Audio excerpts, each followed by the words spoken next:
Deuxième partie de Sortez-moi de là, toujours avec mon invité d'honneur, c'est Philippe Corbet, ce soir, qui est avec moi, directeur, metteur en scène, comédien au sein du Théâtre de l'Acadie. On va parler de toute la programmation dans quelques instants. On est toujours avec Dominique Leménaire, le président du conseil départemental. Et justement, ensemble, on va faire notre petite balade du soir. Bonsoir.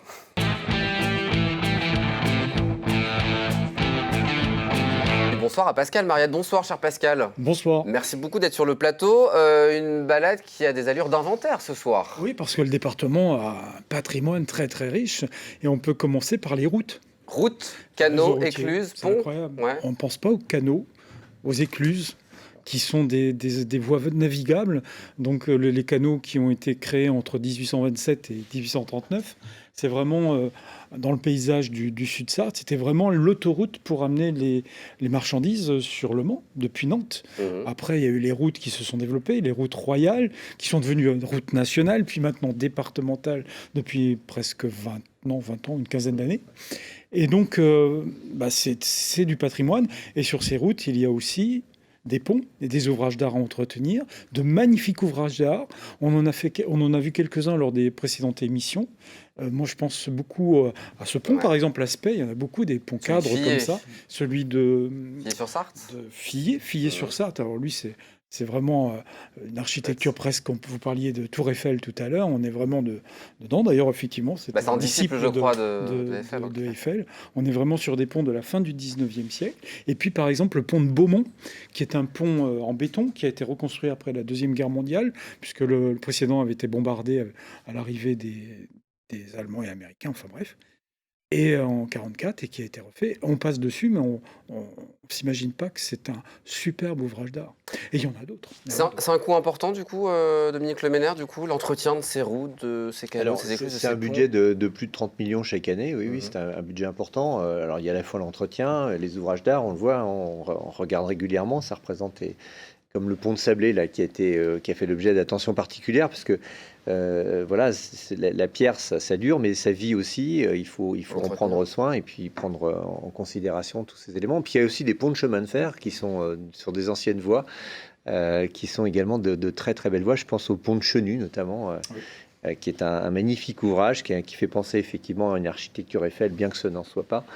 Et qui pourrait également faire l'objet d'aménagements touristiques, puisque dans les cadres des écluses et des canaux, nous avons aussi des parcours de découverte qui sont très intéressants à développer. On va prendre la direction à présent, Dominique Leménaire, de Aubigné, Racan, pour parler de ce site archéologique qui est aussi la propriété du département. Le conseil à l'époque général, maintenant départemental, il faut s'y habituer. Et donc un site magnifique. C'est impressionnant, on y va pour y être allé. C'est ouvert au public. Là, on voit le théâtre romain. Il a été dégagé 4 éléments principaux de ce grand site qui regroupait des peuplades à certains temps. Mais on sait qu'à côté, il y avait une grande villa agricole qui donc là, le théâtre reconstitué. Ensuite, on a le marché. Là, on est juste à côté du marché. Là, on est à partir du 1er siècle jusqu'au 3e siècle. On a tout un espace qui va vivre avec des aqueducs qui vont alimenter évidemment ce patrimoine. Il y a des maisons, beaucoup de choses à caractère agricole, mais les gens se regroupaient plusieurs fois l'année pour vendre leurs produits, pour bénéficier des temples. Là, on est sur le temple, pour aller prier, pour aller dans les thermes romains qui ont été dégagés, qui sont tout au bout du site. Là, on a une reconstitution du temple. Et puis, le marché couvert qui avait vraiment un site important et qui est gratuit, qui est libre d'accès au public. L'abbaye royale de l'Épau, on ne pouvait pas ne pas évoquer ce sujet. L'abbaye, qui est propriété du département depuis 1959. Et depuis cette année, 59, l'abbaye a retrouvé de l'éclat. Et puis en plus, il y a toujours du mouvement, puisque là, cette année, on a changé de place. La reine Bérengère, le gisant, qui est passé de la salle capitulaire au cœur de l'abbatiale. Pardon, je cherchais. L'abbaye de la Couture. Alors, vous êtes propriétaire de l'abbaye de la Couture, oui? Depuis 1797. Oui, d'accord. Après la Révolution française, évidemment. C'est là où on trouve l'hôtel du département, on est bien d'accord. Sont partis, tout à fait. La Couture, alors, l'abbatiale appartient à l'entretien de la ville du Mans. Mais juste à côté, à droite, il y a l'entrée, les bâtiments conventuels sont propriété depuis 1797 du premier conseil général qui s'installe après la Révolution française, puisque les ecclésiastiques sont partis, les lieux sont vides. Mais ces bâtiments conventuels sont des bâtiments assez récents, en fait, ils sont de la fin du XVIIIe siècle. Ils ont été reconstruits entre 1760 et 1777. Avec une architecture plus de l'époque, évidemment. Mais c'est une superbe architecture. Quand on voit les couloirs et surtout les escaliers, etc., les plafonds, c'est vraiment quelque chose de classé au patrimoine. C'est un très, très beau patrimoine. Et depuis 1800, quelques années après, le premier préfet s'y installe, le préfet Auvray, Louis-Marie Auvray, la rue Auvray, ça vous parle. Et c'est un préfet qui va rester en place 13 ans dans cette préfecture. Il a battu tous les records. Un mot rapide du patrimoine immobilier du 19e siècle, Pascal, en quelques secondes. Oui, parce que le conseil départemental, a des bâtiments administratifs, mais ils ont réutilisé des locaux anciens, comme l'ancienne école normale de garçons qui est à la Croix-de-Pierre. C'est vraiment un très beau bâtiment, avec vraiment d'une qualité qui représente la fin du 19e. Je pense à autre chose, c'est rue de Joinville aussi, où j'adore beaucoup, c'est l'ancienne école d'artillerie, qui est vraiment un endroit super, malheureusement, enfin une histoire avec les Allemands qui l'ont occupé, mais ensuite qui est réoccupé, il y a un blocos. On a tourné un film ici d'ailleurs, les Sœurs Papin, enfin les blessures assassines. Enfin vraiment, c'est un très beau bâtiment de la rue de Joinville. C'est vraiment... Un mot sur les collèges et les archives départementales. Oui. Alors si, un petit bâtiment, c'est rue des Résistants Internés, c'est en cours de restauration, bâtiment qui faisait partie de l'ensemble du site Pexan, de la caserne Pexan. La prison militaire. Et voilà. Et puis derrière, après, il y avait la prison, la guerre, les archives départementales qui étaient derrière. Merci, oui Pascal. Et puis les collèges.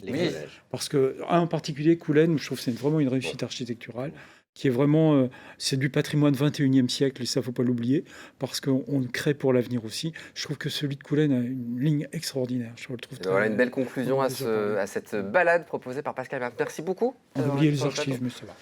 On en reparlera dans une prochaine émission, il y avait tellement de choses à dire. On passe au Tu préfères.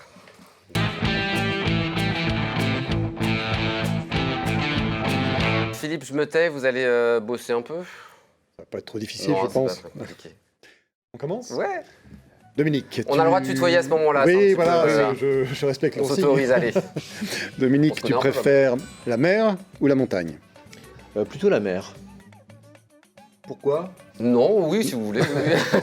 Brièvement, peut-être. Non, mais je trouve que ça rappelle surtout des souvenirs d'enfance. Et donc, de passer des vacances au bord de la mer, il y a toujours un petit côté, quand on est enfant, qui est très sympathique et qui reste. Très bien. La ville ou la campagne ?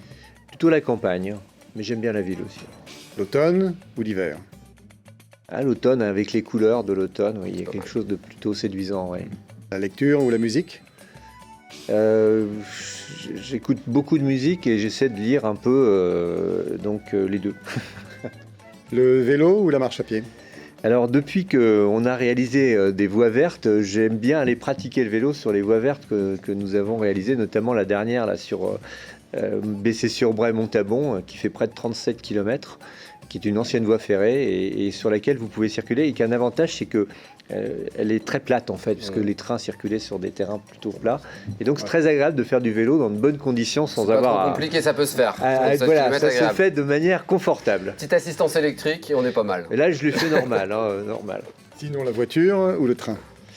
Alors, quand j'étais parlementaire, je prenais uniquement le train pour me rendre à l'Assemblée nationale. Par contre, dans le département, il faut reconnaître que j'ai plutôt l'obligation de prendre la voiture, comme d'ailleurs 90% des Sartois. On a le droit de le dire, je le répète à chaque fois dans l'émission. Il n'y a pas de joker là pour... Il n'a aucun joker. Aucun joker. Attention, la maison ou l'hôtel du département ? Alors, je suis beaucoup à l'hôtel du département, mais j'aime bien être aussi un peu à la campagne. C'est pas mal. D'accord, c'est bien. Les rillettes ou les 24 heures ? Ah, ça c'est dur. Ah bah ouais. Ça c'est dur. Écoutez, comme il y a le centenaire des 24 heures cette année, je vais dire les 24 heures. Et vous en prendrez un petit avec sac un à pot de dos rillettes. avec le pot de rillettes, c'est ce qu'on dit à chaque fois. Attention aussi, le Janière ou le Coteau du Loir. Ah, il y a des gens qui écoutent, attention. Alors moi je suis plutôt Coteau du Loir. Oui, Coteau du Loir, le petit côté épicé du vin de Coteau du Loir, c'est quelque chose que je trouve assez original. Et d'ailleurs, le département ne manque jamais d'offrir à ses visiteurs, je pense à la Voix au Chapitre ou un certain nombre de visiteurs dans le département, une bouteille de Coteau du Loir, voire de Janière, mais surtout de Coteau du Loir. Sinon, la Sarthe, le Loir ou l'Huisne ? Je trouve que les paysages sur le Loir sont assez doux, mais pour avoir été aussi dans le Nord-Sarthe, Luynes a le charme de la vallée de Luynes, quoi. Voilà, je ne sais pas trop quoi dire, mais tous les coins de la Sarthe sont magnifiques. Alors, la Flèche ou la Ferté-Bernard? Il faut une réponse. C'est pas le seul en plus, il y en a d'autres après. Alors, La Flèche est une très jolie ville et La Ferté-Bernard aussi. Vraiment, je pourrais pas choisir. Franchement, c'est deux très très belles villes. Ouais. Alors, encore une question difficile. Ah oui, je sais bien. Sablé ou Mamers? Alors, j'ai un petit côté ayant été député de Mamers, évidemment. Je ne voudrais pas que Frédéric Beauchef, le maire de Mamers, C'est la Tour Eiffel qui m'envoie fait toute une la lettre différence. recommandée, mais il y a effectivement la Tour Eiffel. Non, ce sont deux villes qui sont totalement différentes, avec comment dire, une histoire très particulière. D'ailleurs, à Mamers, l'histoire de Caillot, qui était président du département pendant un certain nombre d'années, qui était un homme remarquable. Et aussi Sablé avec François Fillon, qui a été longtemps le maire de cette belle commune. Donc, chaque fois, je pense à nos prédécesseurs dans ces circonstances. Donc, ce sont deux belles villes également. Le zoo de la Flèche ou Pêcheret? Écoutez, je viens de Pêcheret, j'ai trouvé que c'était voilà. vraiment formidable. Un magnifique parc. Alors, la Flèche, évidemment, tout le monde le connaît, il est formidable. Mais je trouve qu'il n'est pas suffisamment connu. Les 90 hectares de ce parc sont remarquables et on peut y faire de belles découvertes, de belles rencontres. On y circule facilement. C'est vraiment un très bel endroit que je conseille à visiter. Ping-pong pour finir. MSB ou le Mans FC? Ah, je suis plutôt MSB, mais MSB. Antares ou le Palais des Congrès? alors je suis plutôt Antares, oui, pour le fréquenter. Oui. Député ou président? Président sans aucune hésitation. Actalia ou Actimel, ça? J'ai pas vu venir ça. Actalia, c'est évidemment le patrimoine culturel du département. Donc, Actalia. Et la dernière? J'aurais été déçu. Attention, si vous répondez pas, on Attention. arrête l'émission. On est LMTV ou BFM? Ah non, LMTV, bien sûr, il n'y a Patrimoine local. aucune hésitation. Merci pour toutes ces réponses. On finit par la ville mystère.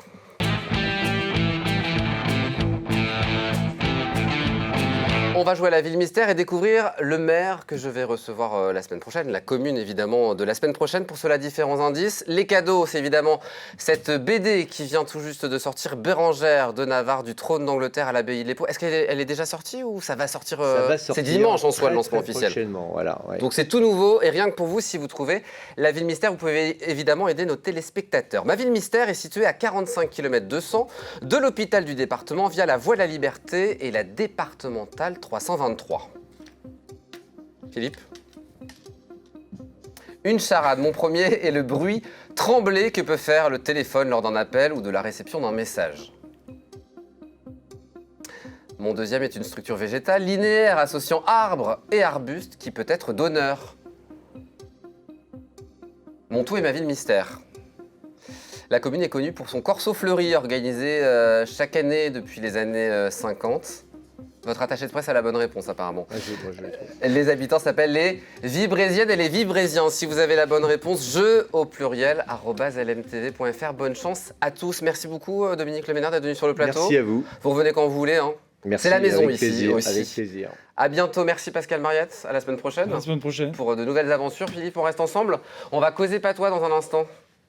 J'adore. Ouais, avec Fernand Lejar. C'est juste après une petite page de réclame. À tout de suite.